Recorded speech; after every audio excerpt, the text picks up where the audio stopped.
தினமொரு வசனம்.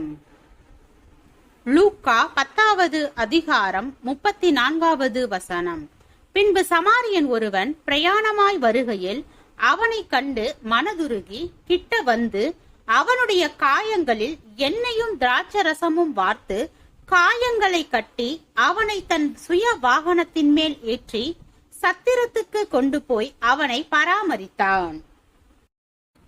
சில ஆண்டுகளுக்கு முன்பு என்னுடைய மிகவும் கஷ்டமான ஒரு வேளையில் நண்பர் ஒருவரிடம் சிறு உதவி கேட்டேன்.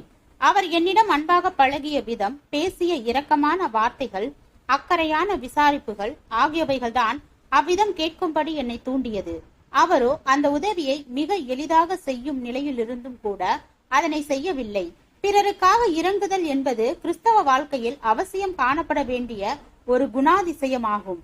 ஆனால் அது வெறும் மன அளவிலோ வார்த்தையிலோ மட்டும் அல்ல, அது செயலளவில் காணப்பட வேண்டும்.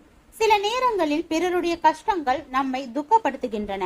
எனவே அவர்களுக்கு ஆதரவான ஆறுதலான வார்த்தைகளை சொல்லி உற்சாகப்படுத்த விரும்புகிறோம். ஆனால் பிறருடைய கஷ்ட நிலையை கண்டு பரிதாபப்படுவது மட்டுமல்ல, பரிதாபத்தோடு ஆக்கப்பூர்வமான செயலும் வேண்டும். செயல் அளவில் வெளிப்படாத அன்பும் இரக்கமும் பிரயோஜனமற்றது.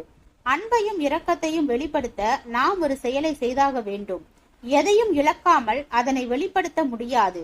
ஆனால் அந்த செயலிற்கும் இழப்பிற்கும் உரிய பலன்கள் வராமல் போவது இல்லை.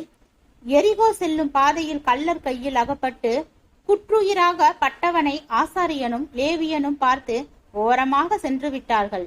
ஆனால் அந்த வழியாக வந்த சமாரியனோ பரிதாபப்பட்டதோடு நிற்கவில்லை. அதற்கு தான் ஏதாயிலும் செய்ய இயலுமா என்று யோசித்து வாகனத்தை விட்டு இறங்கி கீழே வந்து ஆக்கப்பூர்வமான உதவி செய்தான். இந்த அணுகுமுறை நமக்கு அவசியம். வசனத்தினாலும் நாவினாலும் அல்ல, கிரியையினாலும் உண்மையினாலும் அன்பு கூற கடவோம் என்ற வேதத்தின் கட்டளைக்கு கீழ்ப்படிந்து செயல்பட வேண்டியது மிகவும் அவசியம். ஆண்டவராகிய இயேசு கிறிஸ்து அன்பான வார்த்தைகளை மட்டும் பேசிக் கொண்டிருக்கவில்லை. அவர் வெறுமனே மக்களின் துன்பங்களை கண்டு பரிதவித்துக் கொண்டிருக்கவில்லை. அவர் ஆக்கப்பூர்வமான நன்மைகளையும் செய்தார். அவருடைய வார்த்தைகளில் பிரதிபலித்த அன்பு நல்ல செயல்கள் மூலமாக உறுதிப்படுத்தப்பட்டது.